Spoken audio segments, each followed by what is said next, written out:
This is Jacqueline Luqman with the Real News Network. The scramble between global powers to control resources on the African continent is the cause of as much suffering today as colonization caused in the past.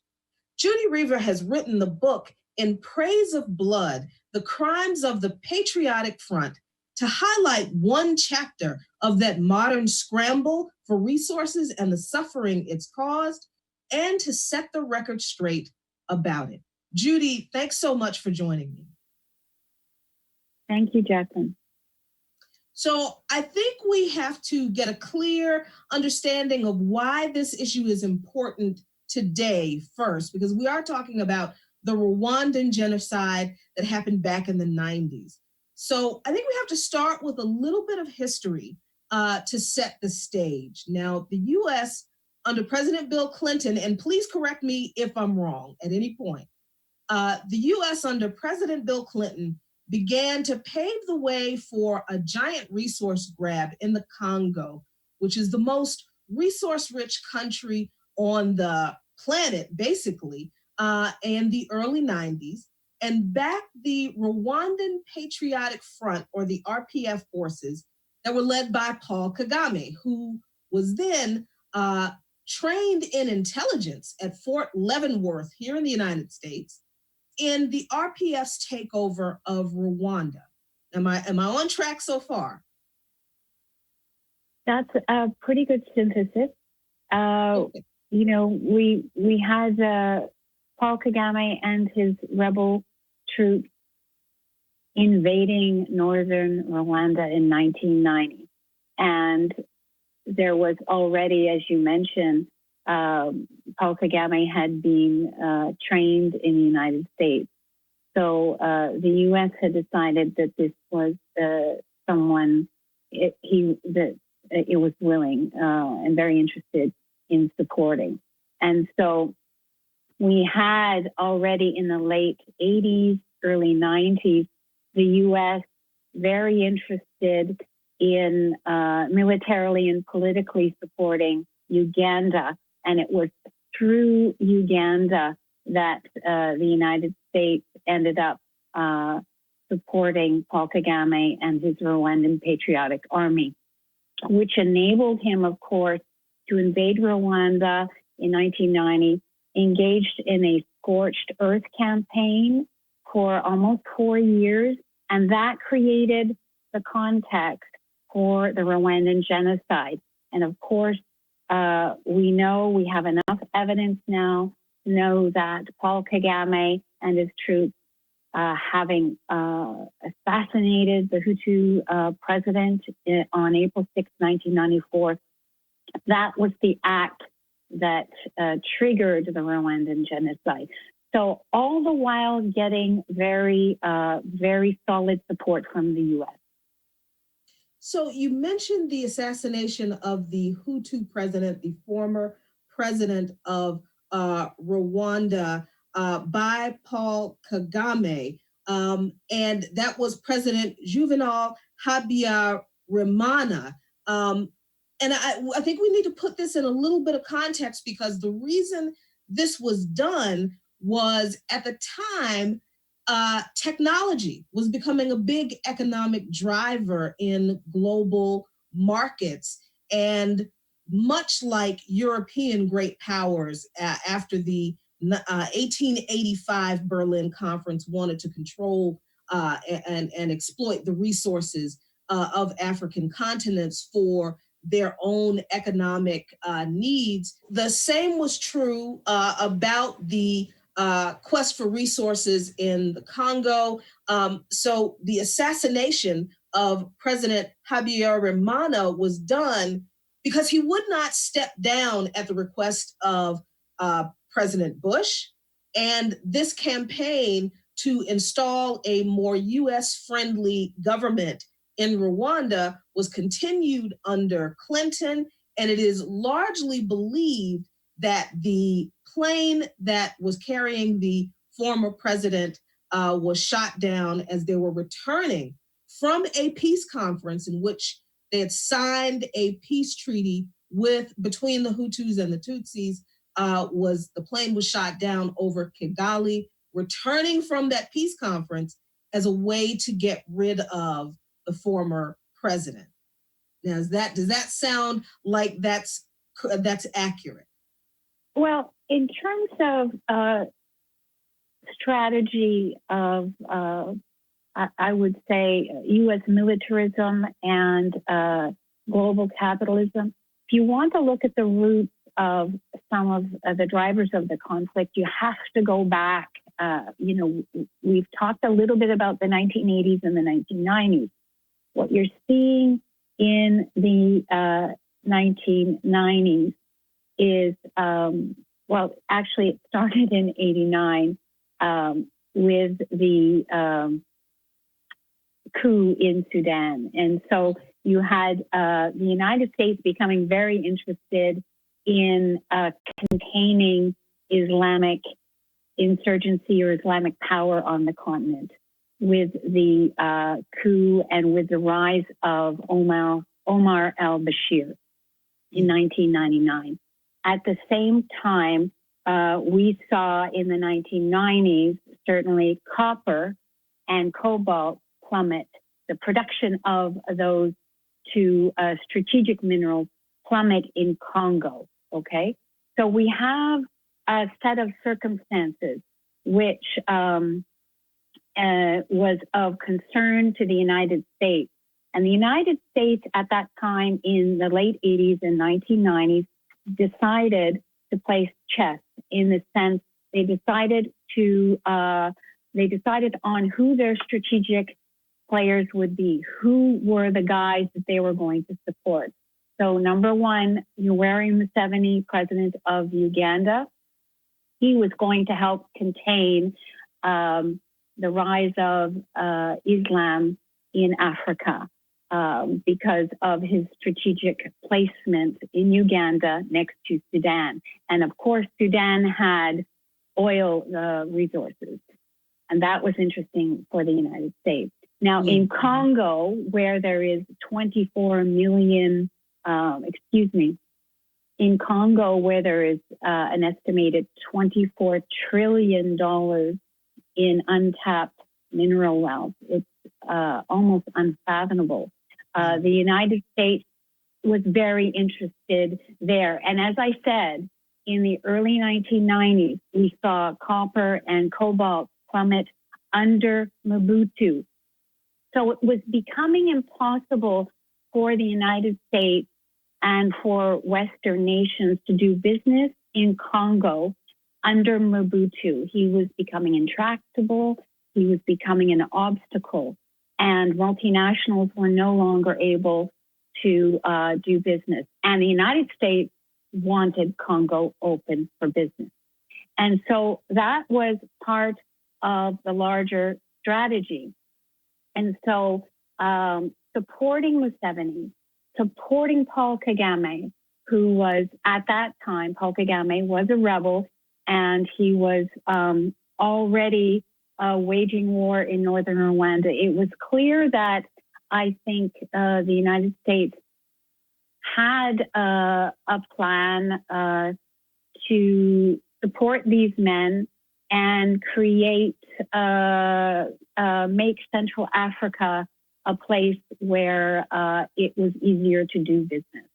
And that groundwork, that foundation, and that history is incredibly important because that is the foundation or the pathway to the Rwandan genocide, in which more than 800,000 Tutsi and moderate Hutus died. Now, where does your book come in to this history? Because what we understand in the United States, Judi, is that Paul Kagame, who is the current president of Rwanda, was the hero of the conflict.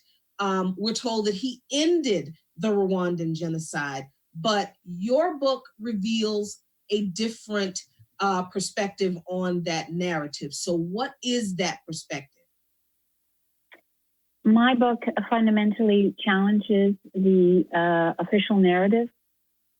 Maybe it defeats the narrative. What my book says, my research says, is that Paul Kagame did not stop the genocide. He did not stop the violence.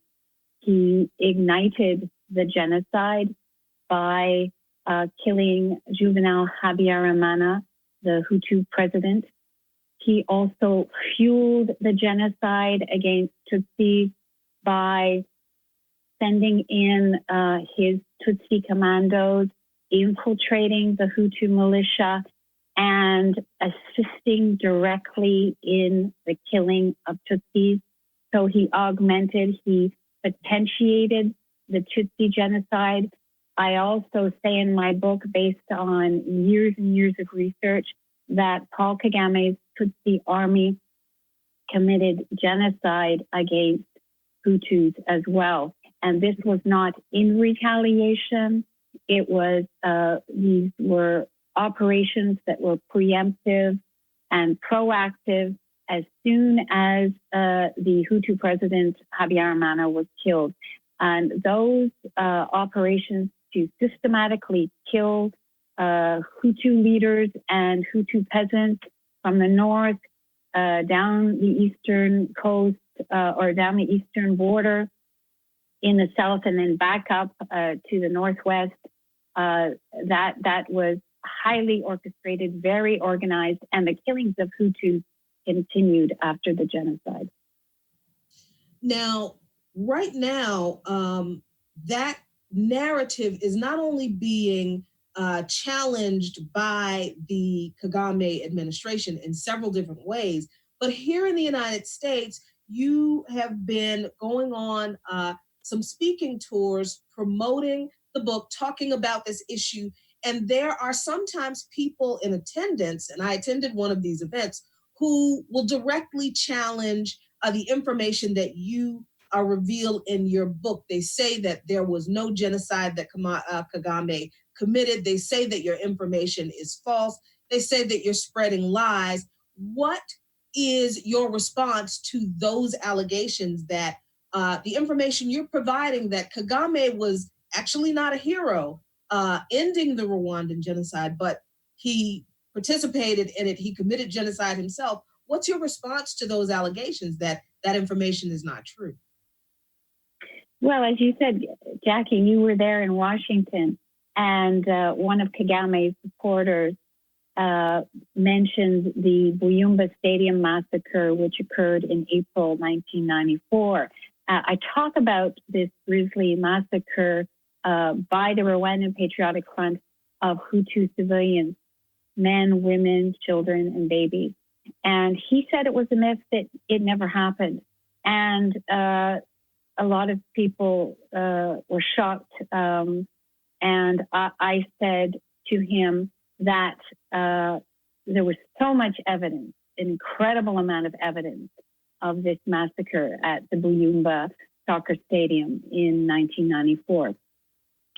There was evidence that was in the UN documents, documented at the UN tribunal. One of the investigators that I spoke to, who worked at the UN tribunal that set up to prosecute the most serious crimes of the genocide, said never in his life had he collected so much evidence on a massacre, that it was a mass killing. Thousands of victims were killed. He had people who were members of the RPA stationed outside the stadium.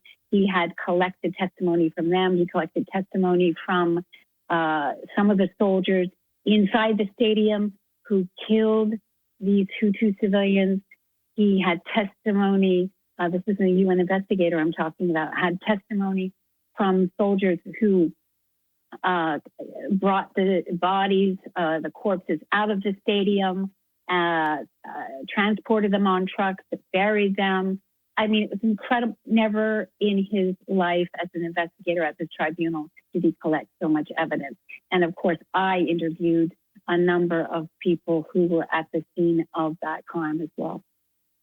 And the interesting thing about the exchange that you're talking about, that I was a witness to, but that I've also seen critics of your book use online, and the response that you give and that you document in your book is that this is not information that is hearsay.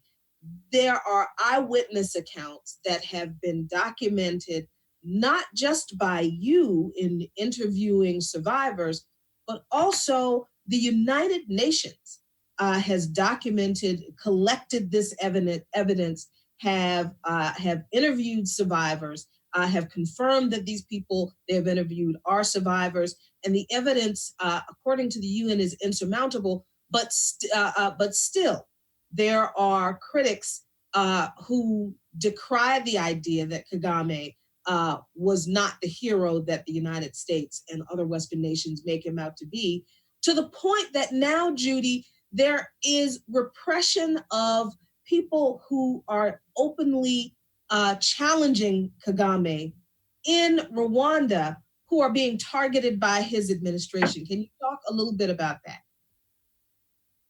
Well, sadly, this is ongoing. His repression, his terror inside the country, ever since he took power, but increasingly Tutsis and Hutus, but interior Tutsis, survivors are targeted in Paul Kagame's Rwanda.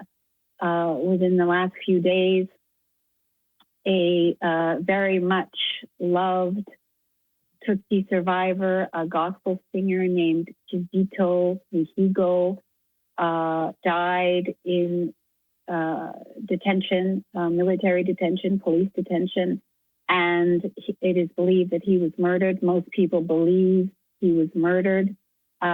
This man was very much admired and talked about the importance of ethnic reconciliation. He also challenged the official narrative. He said that Hutus died as well during the genocide, and their deaths mattered. Remember, he was a Tutsi survivor. He lost many family members during the genocide. And so people saw him as a symbol of hope and reconciliation. And so many millions of Rwandans inside the country and abroad are crying this week. They're stunned that Paul Kagame and his henchmen could stoop so low as to apparently murder this person. And so Rwandans in general, especially those who tried to speak out or might be seen as potential dissidents inside the country, are very much living in fear. We have Kagame's death squads operating outside the country. Many people have called the RPF and Kagame criminals without borders. And so no one is beyond his limits. That is absolutely horrifying that people just recently, as a few days ago, are still being targeted by this regime. And it truly is a regime. That's not a word I use lightly. Judi, what does these issues, what does this information mean? What should it mean to people watching this interview right now? Why should people be concerned about what happened in the Rwanda and the ongoing legacy of the Kagame regime? Why should people be concerned about this in their everyday life right now? It's very serious. I mean, I've studied these questions of the political and security issues plaguing Central Africa for a few decades now. And I'm very much concerned, but I think we should all be concerned as global citizens. And one of the things I'd like to say is that there are so many there has been a history of troubling, concealing, hiding Kagame's crimes, suppressing them, dismissing them, minimizing them, and even justifying those crimes by our Western governments, particularly by the United States government. And I think as American citizens and people who are listening to your interview, I would think that people should be concerned about what their government does and how U.S. policies have fueled the conflict in Central Africa. Remember, by supporting, militarily and politically supporting Paul Kagame and his troops who unleashed the genocide, and by giving them tremendous amount of support and cover for the invasion of Congo, overthrowing Mobutu, and waging wars there over the last 23 years, where millions of people have died, and that conflict is still raging. So these are all pressing issues. They're burning issues that I think enlightened Americans should be concerned about. Yes, definitely. And especially since the resources that are coming out of the region that is affected by these conflicts are in our hands every day, are on our desks every day. We watch them every day. Cell phones, laptops, televisions, other kinds of electronics, batteries, even electric motored cars. So, Judi, how can people, number one, support the journalists, dissidents, and activists who are actively speaking out against the Kagame regime, both in Rwanda and outside of the country? And what can people do also if they want to participate in bringing accountability to the Kagame regime? It's very important for people who are interested in these issues to press Congress and speak up about these the military cooperation agreement, the military cooperation agreement that the United States government has with Rwanda. Press Congress to halt that agreement. We know that through AFRICOM, the United States has more operations in Africa and is using Rwanda as an integral part of AFRICOM, more operations in Africa than it does in the Middle East. The United States has to draw back, diminish AFRICOM, and halt, stop funding and militarily supporting Rwanda. The other thing that's important to do is to change the narrative, get people to understand that the official narrative is on a number of levels based on lies. Kagame did not stop the genocide. He ignited the genocide and continues to destabilize the region. I also think it's important for Americans and for media to listen to people who flee, Rwandans who flee the country. It's only in fleeing that Rwandans have been able to talk about what's really going on. So doing research and prosecuting crimes inside Rwanda based on testimony there doesn't give us a real picture, a complete picture of what went on in the genocide and what continues to go on in the country. Judi Rever, thank you so much for taking this time to talk about this very, very important issue and to talk about your book, In Praise of Blood, The Crimes of the Patriotic Front. I absolutely encourage all of our viewers to secure a copy of this book and read it. Thank you so much, Judi, for joining me today to talk about all of this. Thanks, Jacqueline, for having me. And thank you for watching. This is Jacqueline Luqman with the Real News Network in Washington, D.C.